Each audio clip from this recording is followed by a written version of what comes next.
Seguimos en Informe Extra. La Organización de Estados Americanos, la OEA, ha publicado un informe titulado De la detención a la tortura y la desaparición, en donde se reportan graves violaciones de derechos humanos en la dictadura de Nicolás Maduro. Algo que no es una novedad, pero que contribuye a tener bastante presente la realidad política dramática que se vive en ese país. Vamos con el informe. Un nuevo informe del panel de expertos independientes de la Organización de los Estados Americanos concluyó que la dictadura de Nicolás Maduro en Venezuela ha consolidado un sistema represivo basado en el miedo y la violencia. El documento, titulado De la detención a la tortura y la desaparición, acusa al régimen chavista de cometer crímenes de lesa humanidad de forma sistemática. Este documento revela que por fin la OEA ha tomado cuenta de los graves hechos que ocurren en Venezuela, esto pese a que la dictadura chavista se ha consolidado durante décadas y ha sido un proceso gradual de toma de instituciones. Presentada en Washington con la presencia del secretario general saliente de la OEA, Luis Almagro, el informe señala que la represión electoral marcó un punto de inflexión. A partir de las elecciones de julio del 2024, la dictadura de Maduro habría intensificado sus prácticas represivas con el fin de mantener el poder político mediante la supresión de toda oposición. Sin embargo, lo que ha sucedido en las elecciones es en realidad solo un hecho más que se suma a la larga lista de graves acciones represivas y dictatoriales del régimen chavista. Esta elección no reveló nada nuevo, sino que Venezuela viene sufriendo una grave situación desde que Hugo Chávez estuvo en la presidencia e inició con el copamiento de la democracia.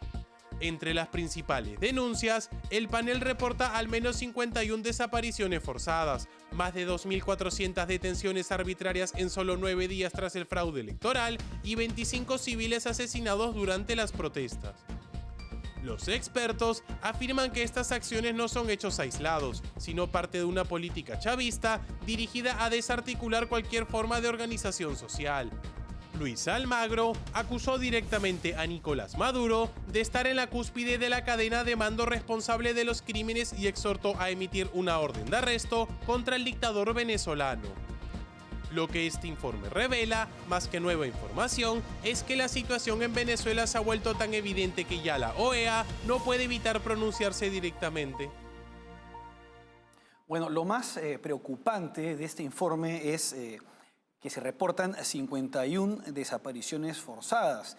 Lo de las detenciones posteriores al fraude electoral de julio del año pasado ya se conocía, pero en este informe se precisa que fueron 2.400 detenciones arbitrarias en tan solo 9 días posteriores al fraude electoral. Esto es increíble.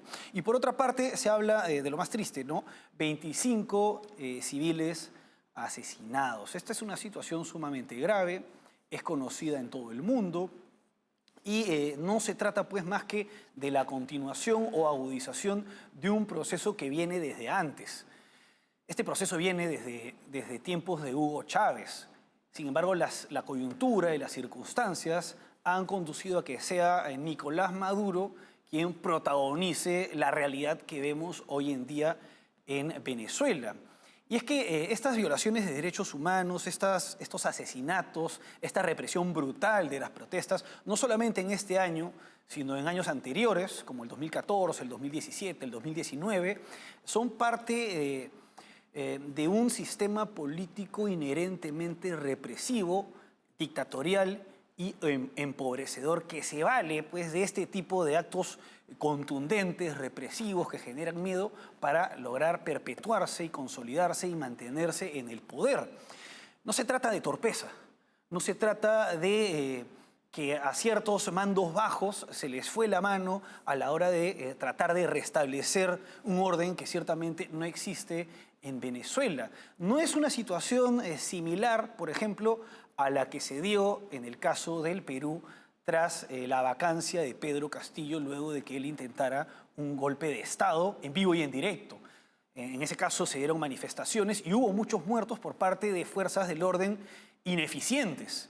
Pero en el caso de Venezuela se trata de no se trata de torpeza, no se trata de ineficiencia, no se trata de mandos bajos, sino de la orden directa por parte de una cúpula corrupta enquistada en el poder desde hace más de 20 años.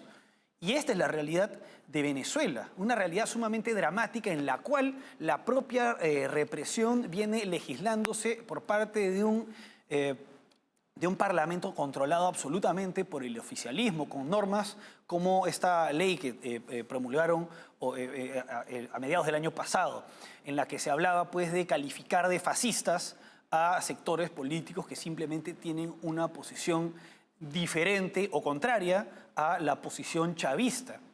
Y esta es una visión en particular que llama bastante la atención porque muestra a qué grado se llega, a qué grado puede llegar ese discurso de tachar de fascistas a quienes piensan diferente en determinadas circunstancias sociales y políticas, como es el caso de Venezuela. En Venezuela sí se califica de fascistas y se les puede condenar a personas que simplemente no son de izquierda, a liberales, a conservadores, o como dicen los izquierdistas latinoamericanos o iberoamericanos, a neoliberales.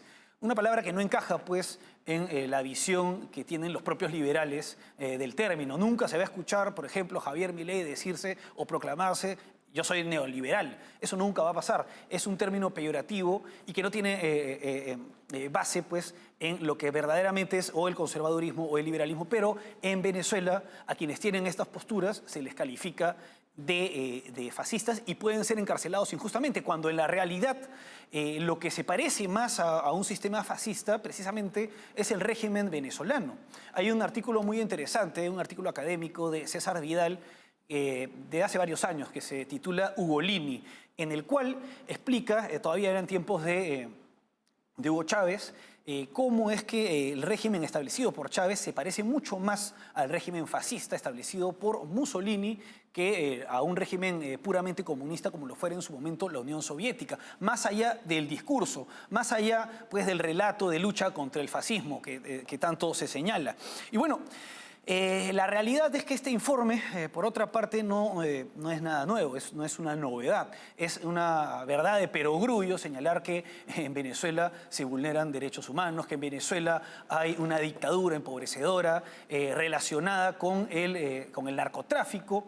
Y acá lo preocupante es